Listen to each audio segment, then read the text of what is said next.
bisa berdakwah dan menyampaikan tauhid serta mentahdir syirik kepada mereka? Kapan? Sibuk gila wakal, capek, habis waktu.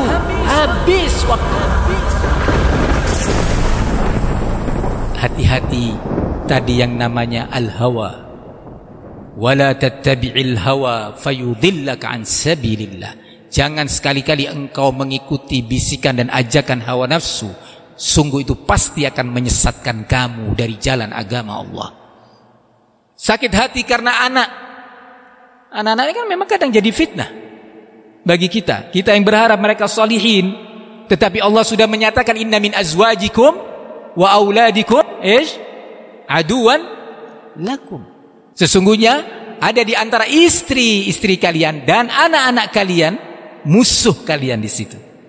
Artinya pintu masuknya musuh-musuh melalui istri dan anak-anak. Kita menjadi lemah iman karena anak-anak, menjadi mengorbankan suatu kewajiban karena anak-anak. Kita melakukan sesuatu yang diharamkan karena anak-anak atau istri. Kita bisa memutuskan hubungan, pecah, menghajar gara-gara istri atau anak-anak. Maka kita harus saling bergandengan tangan ya ikhwan.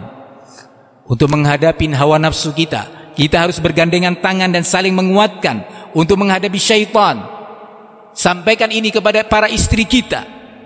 Pesan kepada mereka, hati-hati. Kalau enggak segera ini diatasi, enggak akan tersisa dakwah pun illa kecuali akan hancur. Tidak akan tersisa satu pondok pun kecuali akan hancur. Hancur.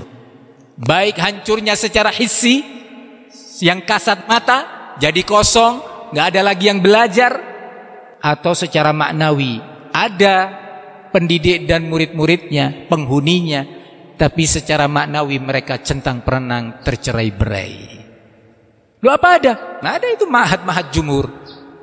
Satu pondok 3 ustadz kibar saling bermusuhan. Bukan setahun, 2 tahun, 3 tahun. Apa hasilnya? Bagaimana anak didiknya? Pondok lain yang satunya lagi, 2 ustadz bermusuhan gak selesai-selesai hingga hari ini. Berupaya kita dudukkan, kita nasehatin bersama-sama masing-masing, gak cukup setahun, 2, 3 tahun. Sampai terakhir Ustadz Hamzah dan beberapa ustadz jumhur itu meminta kepada ana setelah ana angkat tangan.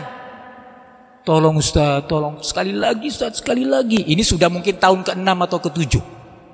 Bayangkan antum. Ustadz kibar berselisih satu pondok. Gimana kira-kira pondoknya? Apa yang akan terjadi di situ? Akhirnya ana bilang, tolong jangan libatkan ana lagi. Min fadlik ya asatidzah, jangan. Di lisan ana ini sudah khawatir keluar kata-kata pedas. Karena masalahnya sudah mengorbankan pendidikan, mengorbankan ukhuwahnya ikhwan. Ikhwan grupnya ustadz ini, grupnya ustadz ini. Yang ini taklimnya hanya ustadz ini, yang ini taklimnya sampai sini. Sampai ikhwan di kota itu mengatakan dan menangis di hadapan ana, kami futur Ustadz, futur. Kami sudah gak punya semangat lagi. Taklim sudah.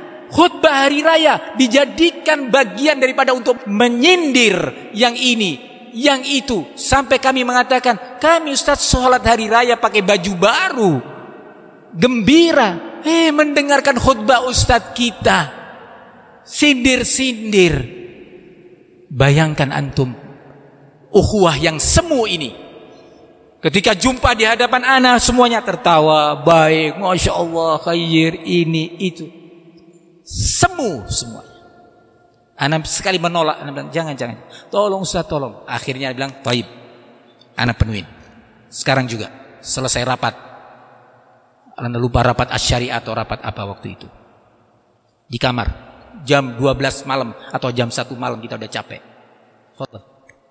Apalagi sekarang ya Ustaz? Dia di depan anak. Tafadhal. Apa kesalahan Ustaz fulan menurut antum? Sama ini, dua-duanya sama. Cuma kebetulan satu. Apa kesalahannya? Tafadhal ya akhi, sampaikan. Ustadz fulan ini, semuanya sama-sama jumhur sekarang. Termasuk yang mencela ULB luar biasa dua-duanya. Anda tanyakan, apa kesalahan Ustadz fulan, Ustadz B? Ada kesalahan manhaj? Iya enggak. Kenapa antum khilaf? Kenapa enggak selesai-selesai ya akhi? Sudah, ini sudah sampai puncaknya. Ya. Orang yang melihat majelis itu nggak tahu sejarahnya akan melihat Ustaz Lukman kok marah-marah ya. Nah, dia nggak tahu bahwa itu sudah lebih dari 6 tahun bermajlis-majlis. Habis waktu, capek, kita mau murojaah Al-Quran, mau murojaah pelajaran, nggak sempet-sempet. Kita tinggalkan pondok pesantren, murid-murid. Bukan ana menutup warung atau toko, santri kita tinggalkan. Rapat demi rapat di pondok saya ana nggak bisa hadir.